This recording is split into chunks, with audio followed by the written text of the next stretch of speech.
My name is Edmil Ocasio. Our topic is benefits of biodiversity. Benefits of biodiversity. Supporting services. Nutrient cycling decompose the bacteria, fungi, and invertebrates. Break down dead organic matter, recycling essential nutrients like nitrogen and phosphorus back into the soil for plants to use. Soil formation and fertility. The activity of organisms from microbes to earthworms are crucial breakdown rock and organic matter, creating and maintaining fertile topsoil. Primary production. Plants convert sunlight into energy, forming the base of nearly every food web on Earth. Supporting services.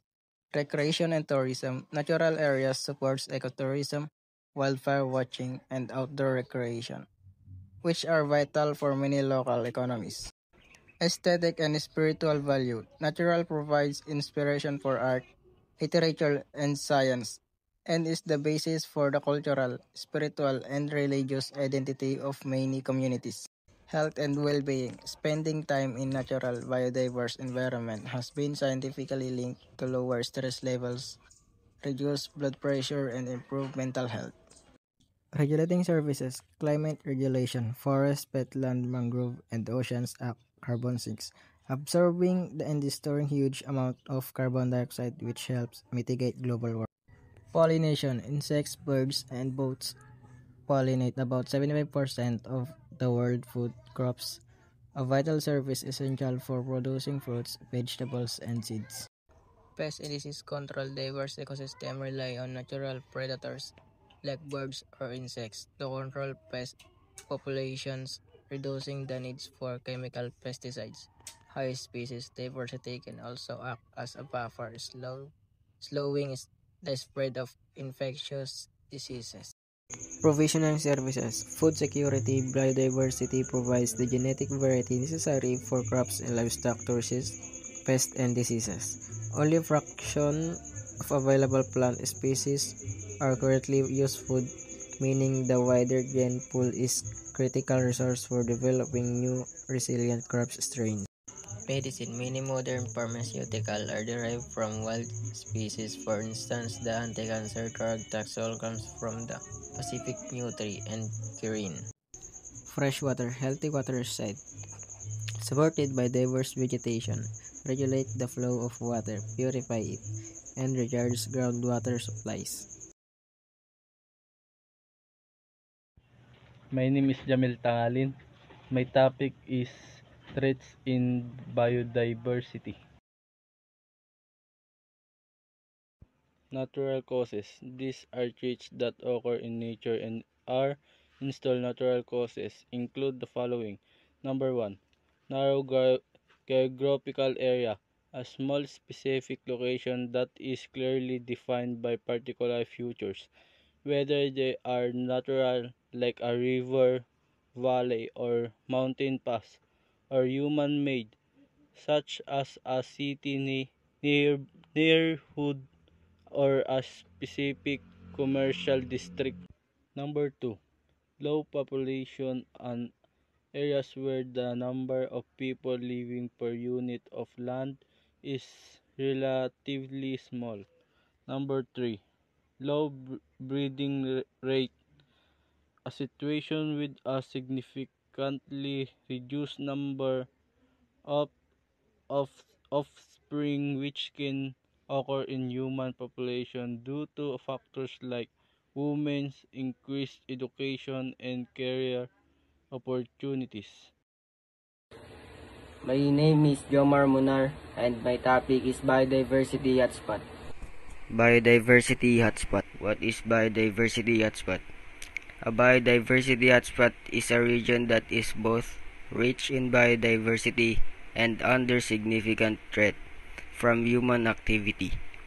These areas host exceptionally high numbers of endemic species, plants and animals found nowhere else on Earth, and are considered global priorities for conservation. The term was first coined by British ecologist Norman Maiers in 1988, who identified regions of high species richness that also face rapid habitat loss. The concept was later expanded and formalized by Conservation International, which currently recognizes 36 biodiversity hotspots around the world. Biodiversity hotspots represent the most biologically rich and environmentally threatened regions on Earth. Protecting them is essential not only for preserving unique life forms, but also for sustaining the ecological processes that support all life, including human well-being. As global environmental change accelerates, the strategic conservation of these hotspots has never been more critical. These are currently 36 recognized terrestrial biodiversity hotspots covering just 2.3% of Earth's land surface, yet they hold more than 50% of the world's endemic plant species and a significant share of endemic vertebrates and invertebrates. Some well-known examples include Amazon rainforest, South America, Himalayas, Asia, Philippines, Southeast Asia, Madagascar and Indian Ocean Islands, Sundaland, Indonesia, Malaysia, Brunei. Many marine biodiversity hotspots are also being identified, especially in coral reef systems and coastal zones. Through the criteria from marine hotspots are still evolving. Criteria for a biodiversity hotspot. To qualify as a biodiversity hotspot, a region must meet two strict criteria. Number 1. Species endemism. It must have at least 1,500 species of vascular plants as endemics. Number 2. Habitat loss. It must have lost at least 70% of its original natural vegetation. This dual condition ensures that hotspots are not only biologically unique but also urgently in need of protection due to severe ecological pressure. My name is Janimir Pataxil. Our topic for today is the interactions of three types of biological diversity.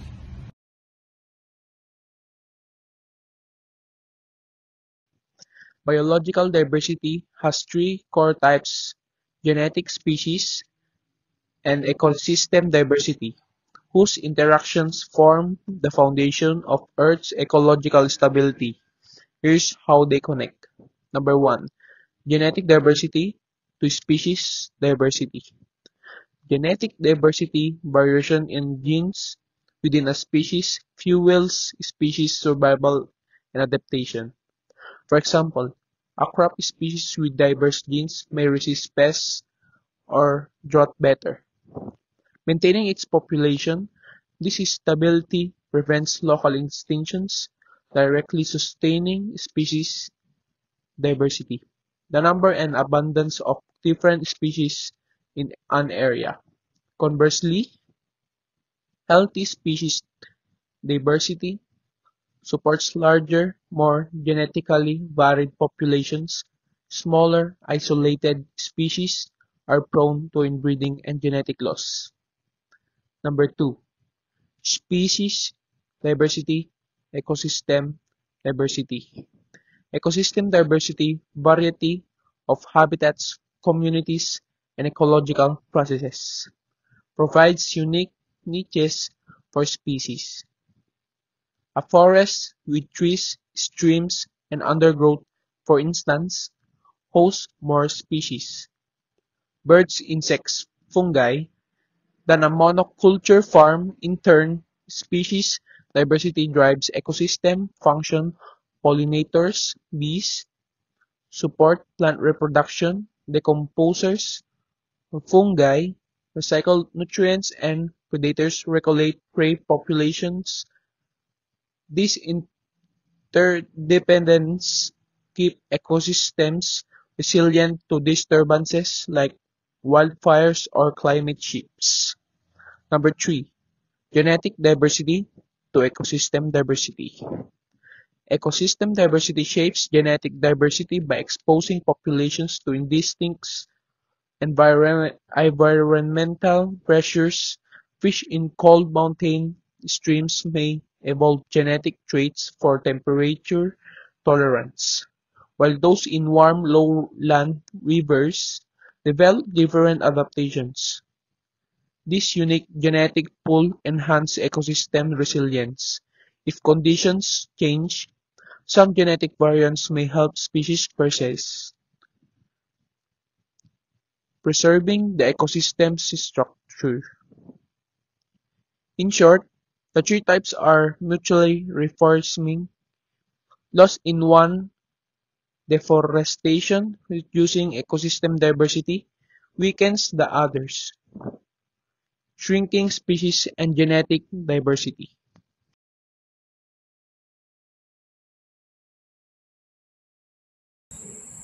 My name is Lester Tangalin. Topic: Distribution of biodiversity, climate, altitude, soils, presence of other species.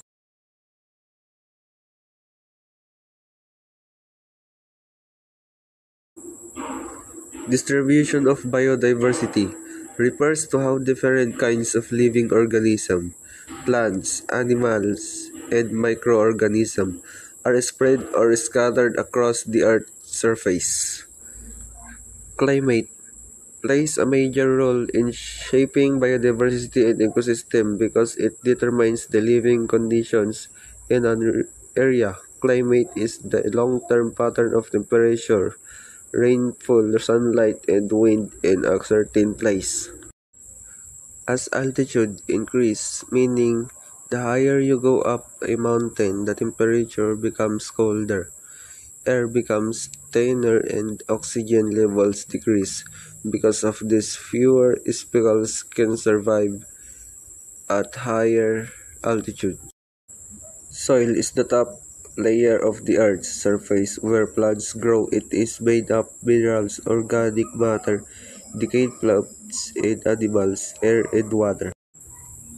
The presence of other species means that different kinds of living organisms exist and interact with the same environment or ecosystem. Every species is an ecosystem plays an important role. Some provide food, others help in pollination, seeds dispersal, or maintaining balance in nature.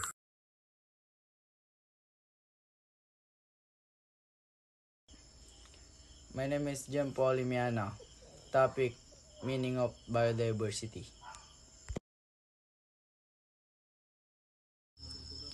The term biodiversity was first coined by Walter J. Rosen in 1986. It comes from the Greek word bios meaning life and the Latin terms diversitas meaning variety. Biological diversity, abbreviated as biodiversity, represent the sum total of various life forms such as unicellular fungi, protozoa, bacteria, and multicellular organisms such as a plant, fishes, and mammals at various biological levels including genes, habits, and ecosystem. Here, the biosphere comprises a complex collection of innumerable organisms, known as the biodiversity, which constitute the vital life support for survival of human race. This means that biodiversity is the variety of life forms on Earth and the essential interdependence of all living things. Text. As defined in the convention that initiated the study on biological diversity at Rio de Janeiro, Brazil in 1992 that was actively attended by 154 countries. Biodiversity is the variability among living organisms from all sources including terrestrial, marine, and other aquatic ecosystems and the ecological complexes of which the area part. This include diversity within a species, between species, and of ecosystem. According to the International Union for Conservation of Nature, IUCN, in 1998, biodiversity is the variety and the variability of species of their population, the variety of species of their life forms, the diversity of the complex association with species with their interaction and their ecological process which influences perform. Endangered Animal Species 2024-2025. Black Rhino, Diceros bicornis, Poaching for its horn continues to threaten the black rhino, keeping its status critically endangered despite some population recovery. My name is Gian Madayag. Our topic is types of diversity. Introduction. The term of biodiversity was introduced by Walter G. Rosen in 1986. It refers to the total variety of life forms, including unicellular and multicellular organisms, within an ecosystem biome or the entire planet. Biodiversity measures the degree of variation among these life forms. There are three types of biodiversity: diversity of species, diversity of ecosystem, diversity of genes. Number 1. Genetic diversity. Genetic diversity. It describes the variation in number and types of genes, as well as chromosomes present in different species. The magnitude of variation in genes of the species increases with increase in size and environment parameter of the habitat. The genetic variation arises by gene of chromosome mutation in individual and sexuality and producing organism in its. Number 2. Species diversity. Species diversity. Diversity is defined as the number of species and abundance of each species that live in a particular location. The number of species that live in certain location is called species richness. If measure the species richness of a forest, might find 20 and species, 50 plant species, and 10 mammal species. The richness of species tell about the extent of biodiversity of site and provide a means for comparing different sites. Number 3. Ecosystem diversity. Ecosystem diversity. Ecosystem biodiversity refers to the number of ecosystems found in a certain area, like California, which includes temperate forests, template lakes, cape forests, show ecosystem diversity. The ecosystem diversity include the diversity of trophic level and ecological process like cycling, found webs, energy for role of dominant species, and various related biotic interaction. Such type of diversity can generate more productive and stable ecosystem of community capable tolerating various type of stress.